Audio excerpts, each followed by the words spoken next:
मैं लखन साहू और आप देख रहे हैं आवाम दूत न्यूज। देश में एक तरफ कोरोना जहां अपना नया नया रूप बदल रही है, ऐसे में कोरोना का यह नया रूप देश के लिए खतरा का विषय बन गई है। ऐसे समय में एलोपैथी और आयुर्वेद आमने सामने आ गए हैं, लेकिन क्या इनका आमने सामने आ जाना देश के लिए बुरी बात नहीं है? क्या इस समय दोनों को आमने सामने होना चाहिए या मिलकर लड़ाई लड़नी चाहिए?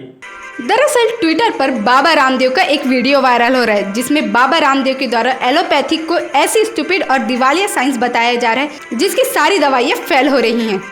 साथ ही यह भी कहते नजर आए कि लाखों लोगों की मौत का कारण एलोपैथी दवाइयाँ हैं। उनका कहना है कि इन दवाइयों के बुरे प्रभाव से कोरोना के मरीज जो ठीक हो रहे हैं वो ठीक तो हो जा रहे हैं, लेकिन उनके शरीर में और भी कई तरह की बीमारियाँ पैदा हो जा रही हैं। जिसके बाद एलोपैथिक डॉक्टर्स ने अब बाबा रामदेव के खिलाफ गिरफ्तारी की मांग कर रहे हैं।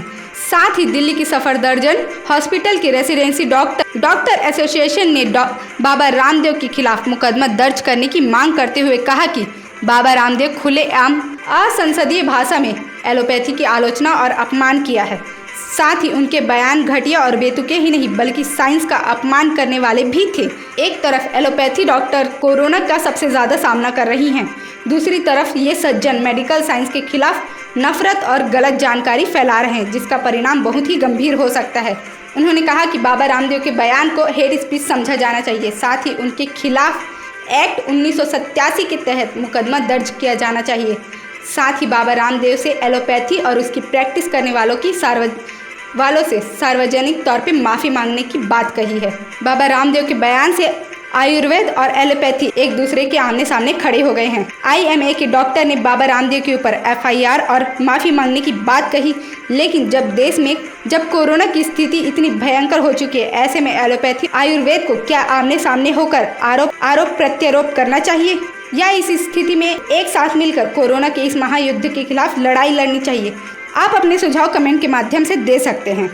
सुबह ही भाई राकेश जी ने मुझे एक मैसेज फॉरवर्ड किया, जिस एलोपैथी वाले अपने आप को जो सुपर साइंस बोलने वाले हैं कि गजब का तमाशा है। एलोपैथी एक ऐसी स्टूपिड और दिवालिया साइंस है कि पहले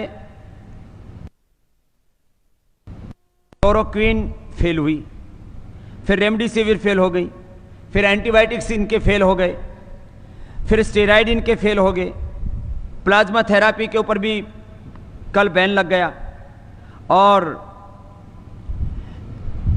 इवरमाक्टिन भी फेल हो गया, और जो है अभी एक बुखार के लिए क्या दे रहे हैं वो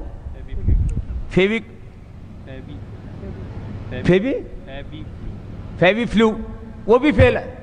जितने भी दवाएं दे रहे हैं, फिर लोग कह रहे तमाशा हो क्या रहा है। बुखार की दवाई उनकी कोई कोरोना के ऊपर काम नहीं कर रही, क्योंकि आप बॉडी का टेम्परेचर उतार देते हैं। टेम्परेचर जिस कारण से आ रहा है, उस वायरस को, उस इन्फ्लेमेशन को, उस बैक्टीरिया को, उस जो है अलग उस फंगस को, जो भी अलग अलग प्रकार के इन्फेक्शन से जिस कारण से बुखार हो रहा हो, उसका निवारण तुम्हारे पास में है नहीं, तो कैसे ठीक करोगे? इसलिए मैं बहुत बड़ी बात कह रहा हूं, हो सकता है इसके ऊपर कुछ लोग विवाद करें। लाखों लोगों की मौत एलोपैथी की दवा खाने से हुई है। जितने लोगों की मौत हॉस्पिटल न जाने के कारण से हुई है, ऑक्सीजन न मिलने के कारण से हुई है, उससे ज्यादा लोगों की मौत ऑक्सीजन के बावजूद हुई है, दवा एलोपैथी की दवा मिलने के बावजूद हुई है, स्टीरॉइड की वजह से हुई है। ये कोई ताली बजाने की बात नहीं है, वैसी बात बता रहा हूं। ये पीड़ा की बात है कि लोग समझ ही नहीं रहे करें क्या।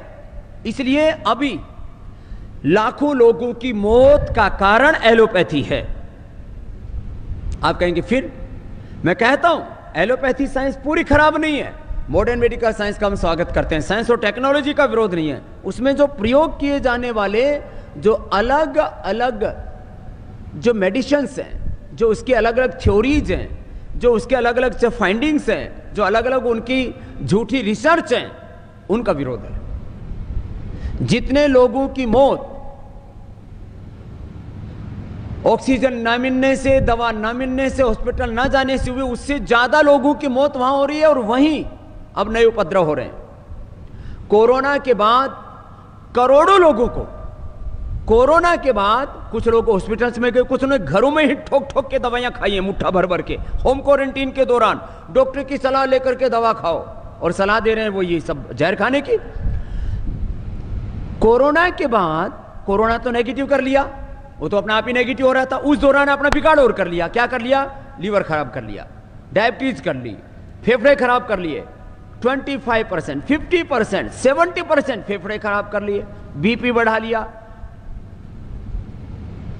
दिमाग की परेशानियां खड़ी कर ली, नींद नहीं आती है, न्यूरो प्रॉब्लम्स हो गई है, एंजाइटी हो गई है, डिप्रेशन हो गया है, किसी को ब्रेन स्ट्रोक हो रहा है, किसी को कार्डियक अरेस्ट हो रहा है, किसी को रेस्पिरेटरी सिस्टम का फेलियर हो रहा है, किसी की शुगर 400-500 बढ़ गई है, किसी को इम्यूनो सप्रेशन हो गया है। और आर्टिफिशियली इम्यूनिटी बढ़ाने के लिए जो दवाई ली एलोपैथी की, उससे लोगों के भीतर ही एक अंदरूनी संघर्ष हो रहा है। अब एक तरफ नेचुरल जो हमारी इम्यूनिटी बढ़ती है, वो नेचुरल इम्यूनिटी हमारी ताकत है, और ये जो बाहर से जो एलोपैथी में सो कॉल्ड जो मल्टीविटामिन्स खा रहे हैं, जो केमिकल वाले विटामिन सी और जिंक, जो केमिकल वाले अलग अलग प्रोटीन डाइट, केमिकल वाले अलग अलग जो है विटामिन्स, मल्टीविटामिन्स, और उनसे हो क्या रहा है? उससे एक बार तो लगता है कि ताकत सी आ गई है, और वो जो आर्टिफिशियली इम्यूनिटी को बूस्ट करते हैं, फिर कोरोना के कारण से जो आपस में दोनों में संघर्ष होता है, तो ऑटोइम्यून डिजीज हो रही है। माने अपनी इम्यूनिटी अपने शरीर के खिलाफ काम कर रही है।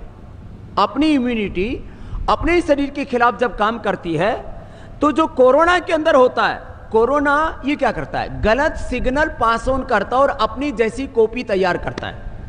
कोरोना शरीर में जाकर के बच्चे पैदा नहीं करता, ये मच्छर संतति नहीं पैदा करता वहां, या ये अपने जैसी कॉपी तैयार करता है, सिग्नल भेजता है किसको? हमारे ही बॉडी की कोशिकाओं को।